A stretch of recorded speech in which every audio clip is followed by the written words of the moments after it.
Alright, I gave you a negative Bucks video, so let me give you a positive one. It only makes sense since the Bucks are the most bipolar team in the league that my commentary of them is constantly either really negative or really positive because that's how the Bucks are. I wrote the script for this video on a train ride after Game 3 of the finals when I was taking a train ride from Milwaukee to Chicago because I was in Milwaukee and at Game 3, and the Bucks, and specifically Giannis, played a masterful game. Now, all three of the Bucks' big three ended up playing really well in this game, but it was Giannis who was the clear standout because now he, Michael Jordan, and LeBron James are the only three players to have back-to-back 40-point games in the NBA Finals. And while the Bucks might be inconsistent, Giannis, for the most part, has been pretty consistently great throughout the entirety of this year's playoffs. In spite of this, however, so much of the focus from the media and from NBA fans has been on the negative side of Giannis this year. His jump shots and his free throw shooting really is the main one. And while those are certainly issues and things that deserve attention, the problem is they are getting the majority of that attention. When you look up Giannis on YouTube, one of the first things that autofills is Giannis free throw violation. And I think that says all you need to know. So let's talk about the disrespect of Giannis and the lack of appreciation of his amazing playoff run thus far.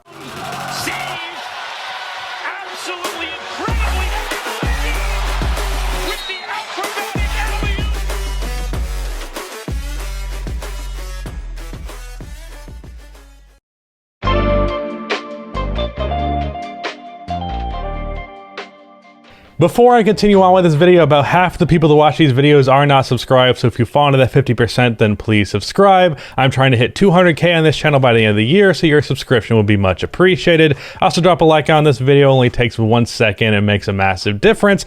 Also, real quick, I have to ask that if you haven't watched it already, go watch my most recent upload, which was a trailer for the video that I'll be dropping after the finals, which is a deep dive titled The Two Faces of Greg Popovich, where I'm going to talk about some of the flaws with Greg Popovich that are not covered very often.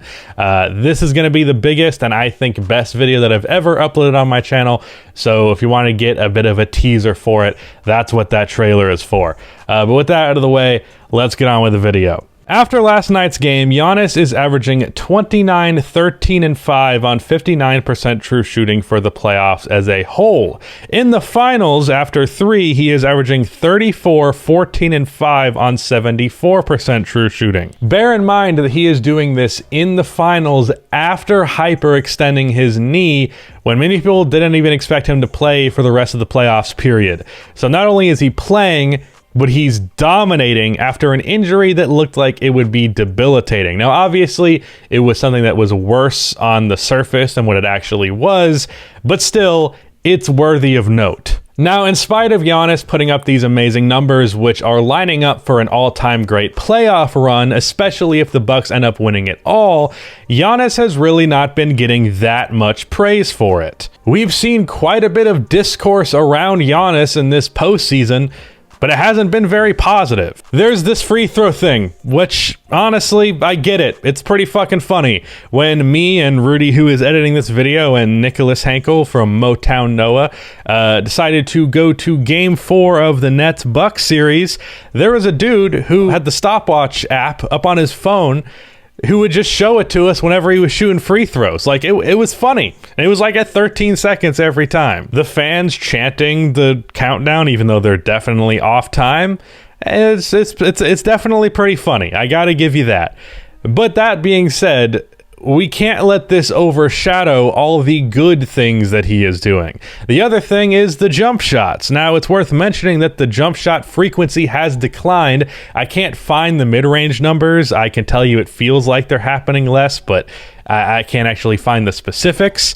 But the threes have gone down a decent bit. He was taking 4.1 threes a game in the first 10 games of the playoffs. He is down to 2.9 in the last 10. Also, outside of the jump shots, there were the isolations and how cringe those were, especially in the net series where he would just like turn around and throw the ball back to the perimeter after his initial drive didn't work to just try and redo the same thing.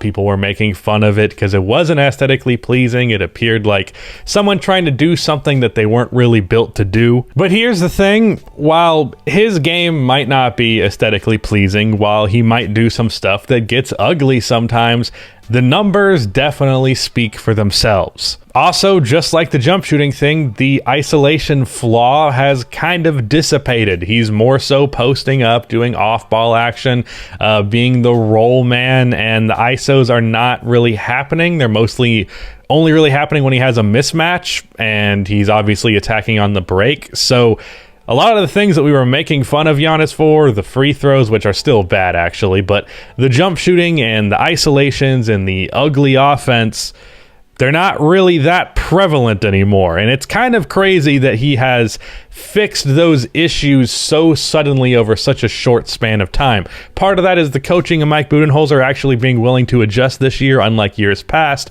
But regardless, Giannis deserves credit for that as well. While I get pointing out the ugly shit, at the end of the day, we have to recognize the greatness of Giannis.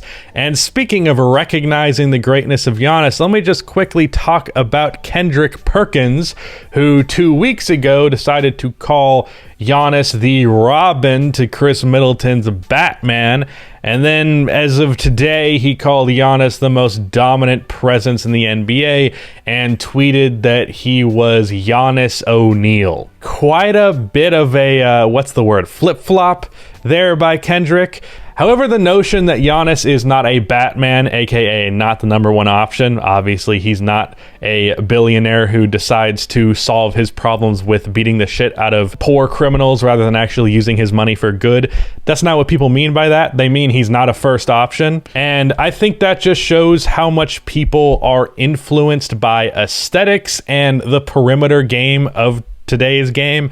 Really, I think saying that Giannis can't be the number one because he doesn't take the kind of shots that Chris Middleton, for example, will take, shows that you just aren't used to this type of basketball, because Giannis, to me, is a modern-day Shaq type of player, and I have argued in the past and would still argue now that he has just been looking for his Kobe, somebody who can be that dominant superstar-level perimeter threat, and he hasn't really gotten that. Really, Chris Middleton and Drew Holiday have been like the C-plus version of that, and I made a video on this topic specifically a while ago, and I've always argued this team needs more shot creation on the perimeter because that's not Giannis's forte. That being said, he's averaging 34 points on 74% true shooting in the finals. If that's not first option shit, I don't know what the fuck is. While he might not be the guy you give the last shot because you need someone who can be a little bit more versatile offensively, someone who can make a jump shot, that doesn't change that for 98% of the game, he can be the guy that you give the ball to score. Just like Shaquille O'Neal. Yeah, Shaq couldn't create a jump shot, but he was sure as fuck the number one option on his teams. Go back to the Kobe and Shaq Lakers, especially in games where it mattered most. Shaq was typically the one who was shooting the ball the most. Now, late in games, Kobe was the one taking the shots, but that didn't mean that Shaq was Robin. And I don't even know why I'm bothering to argue with Kendrick Perkins on this, because he doesn't even believe anything he says, apparently, because he can change his mind within the span of a fucking week. I'm not saying it's wrong to absorb new information and change your opinion. I'm saying it's wrong to have ever held that first opinion to begin with. Another thing I have to mention that kind of annoyed me, especially regarding just overall Giannis discourse, was the net series, specifically Kevin Durant versus Giannis, and how it was framed like Kevin Durant was just so monumentally outplaying Giannis when he absolutely was not. I'd argue that they had a damn near even series. Durant gets a bit of an edge in the numbers area, but considering Giannis is a monumentally better defensive player, I would say they were pretty damn close. And yeah, Durant had the circumstances against him more so than Giannis did. But at the end of the day, in terms of who actually won the matchup, I don't think there was an extreme win one way or the other. But it was framed as though Durant just destroyed Giannis simply because his game is more aesthetically pleasing because he has that tween hezzy splash. But it was not actually the case. They played pretty evenly, and for whatever reason, Durant gets all the praise for being the loser in the series. Yes, I understand the injury thing. It's not his fault, but it's just weird how that was once again framed against Giannis, even when he was playing amazing. At the end of the day, aesthetically pleasing or not, tween hezzy, pull-up, splash or not, as long as what Giannis is doing is working, then it's more than fine and worthy of praise. Really, he's proven that it's worked. It's just been a matter of whether or not his teammates come around to actually provide him the help to where what he's doing is working enough, because he can't just do it completely on his own, as Game 2 of the finals proved. But at the end of the day, Giannis has been amazing in this year's playoffs, and it's about damn time he got the respect that he deserves because of it. And hopefully, his teammates will actually have his back for the rest of the series, because I'll tell you what, the way Giannis has played thus far, if his teammates show up for him for the rest of these games, then they're going to win this series. But I'm more than willing to bet that that's probably not what's going to end up happening. Anyways, that is the end of this video. Please be sure to like and subscribe for more NBA content like this, and cue the outro music.